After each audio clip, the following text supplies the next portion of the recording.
The Green Team #1, written by Art Baltazar and Franco, art by Ig Guara. I have been waiting to do this for the entirety of this show. This is one of the first comics out of the New 52 that was a planned to be ongoing series that got canceled and never was collected. So it took me some actual effort to track this down. But regardless, it is following a team of teen trillionaires, which we will get associated with very soon. So we open up in New York City following a young boy named Muhammad, and he is currently disobeying his father, and he's like, I just need to talk to this guy named the Commodore, and I will prove my worth to my father, and I will show him that I am worthy of taking over his company and following in his footsteps. And he arrives at this broken down warehouse in Lower Manhattan. His bodyguard says, all right, I'm going to call your dad and make sure everything's good. And Muhammad's like, oh, no, don't call my dad. He's busy in meetings. I'll call him. Don't worry about it. So we see that there was a invite that he got to a thing called Poxpo, which is inside of this building. And as Muhammad walks in, it's very broken down, but there are a bunch of scientists inside with a bunch of crazy-ass inventions. And immediately he's met up with by this girl who's like, yeah, no, this is crazy. I mean, Poxpo's a stupid name along with Green Team, but like the stuff going on here is absolutely insane because it's like it's a tech convention that's run by the Commodore where he just invites people to sell their craziest ideas. And these are things that you may never, ever see again. And she's like, oh, yeah, by the way, sorry. No, sorry, she doesn't even say what her name is, but she's like, oh, sorry, I must have been blabbering on. And Muhammad's like, oh, no, thanks for telling me what's going on. Anyway, how's it going? And she's like, oh, you're a little bit young to be here. What's going on? And it's like, and for some reason, he's just like, he's the one who's got the internal monologue going on that we're reading, and he's completely shell-shocked that he's here at all. He has no idea what's going on. But as he looks across the hall, a hush falls across, and it's Commodore Murphy.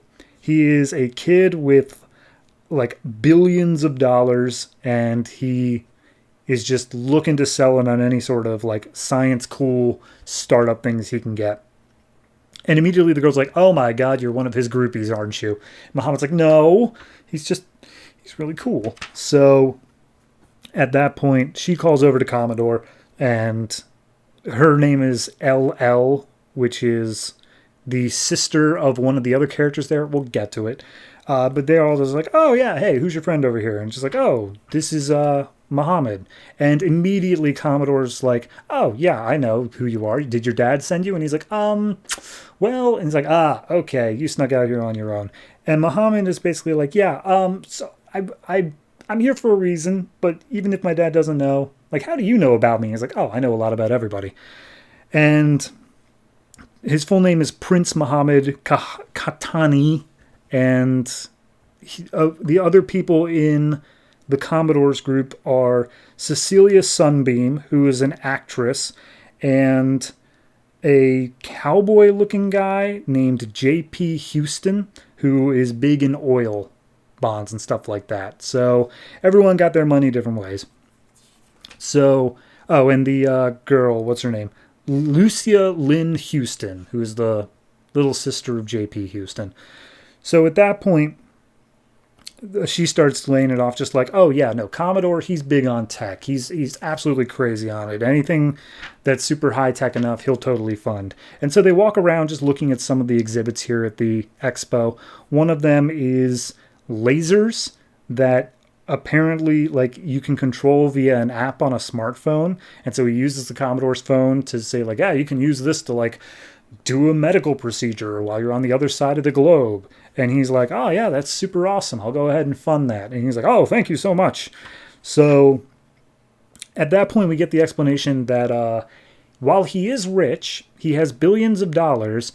He has a trust fund when he turns 21, where he gets $64 trillion, which that's insane. But regardless, that's why he's just, super rich regardless.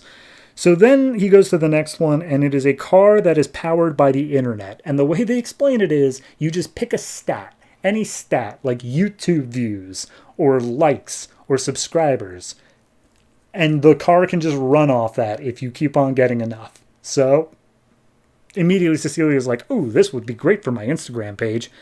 So he's saying he's going to fund it. JP pulls him apart and he's like, "Hey, are you just funding stupid things that are going to make you like your superhero stuff?" And he's like, "It's not superhero stuff, but yes, that's exactly what I'm doing." And JP calls him out on it, like, "Man, this is dangerous. Don't do this stuff." And as they start bickering, Cecilia pops in and is just like, "Oh yeah, how about we go get some dinner?" So they all start to more or less leave, but Muhammad jumps in and he's like, "Hey, actually, I'm really hoping, Commodore, that you can look at like purchase, like my dad offered up buying one of your companies and I really think that you should let him do it." And he's like, "No, the reason I didn't let your dad like buy my stuff is because he doesn't have any imagination with it. Like I could have sold all that stuff, but I'm looking for something that's going to do something. Like we all have money. All of us are rich. So now we got to find something else to do. We have to find a bigger purpose here." And then all of a sudden, JP starts freaking out because it turns out that the entire time, Muhammad was taking pictures with GPS tagging on. And he's like, "Dude, this was all supposed to be secret. You're never supposed to let that stuff out." And turns out he's been doing it for like half an hour. So they all are like, "All right, everybody pack up, clear out. We got to get out of here before the crazies come after us." And then immediately this dude in a crazy ass all white outfit shows up and he's like, "Ah, Commodore, your riches have gotten you nothing but death." And it turns out this is somebody who's been stalking the Commodore for a while, trying to kill him. And his name is Riot. We see the bodyguard from Muhammad come up and try to take him out, but he doesn't go down easy, so he just stands back up and attacks the bodyguard. Commodore uses his tech that he's been building that basically gives him a superhero suit, like straight up Iron Man levels. And he's like, "Now I'm going to be able to show you what all this tech is really for." And he doesn't, like, he just immediately like loses control and flies away. And so Muhammad uses the laser via smartphone app to fire a laser through Riot. Commodore finally gets control and starts attacking him. And Riot's like, "Fine, you managed to get one of me down, but what about the rest of me?" And then we see just an entire horde of these Riot guys come out and start to attack all of the green team. And Muhammad's like, "Uh-oh, I think I just killed the richest kid in the world. Womp womp." It's an okay start. It's nothing great so far. I mean, it's not, obviously, I wasn't expecting it to be anything too fantastic, but this is mainly just a point of let's get all the characters introduced and the primary threat. And the biggest hurdle that they're covering is, why should I care about a bunch of rich dicks?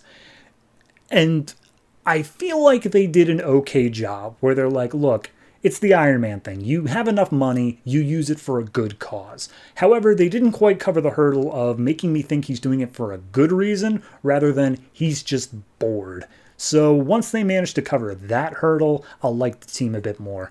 Otherwise, writing's fine, pacing's fine. Nothing is standout, nothing is great, but also nothing is miserably bad either.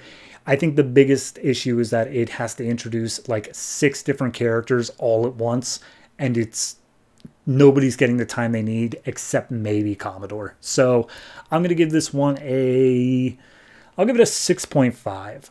I'm hopeful. I'm looking forward to the next issue, but obviously it isn't going to turn out that amazing. So fingers crossed.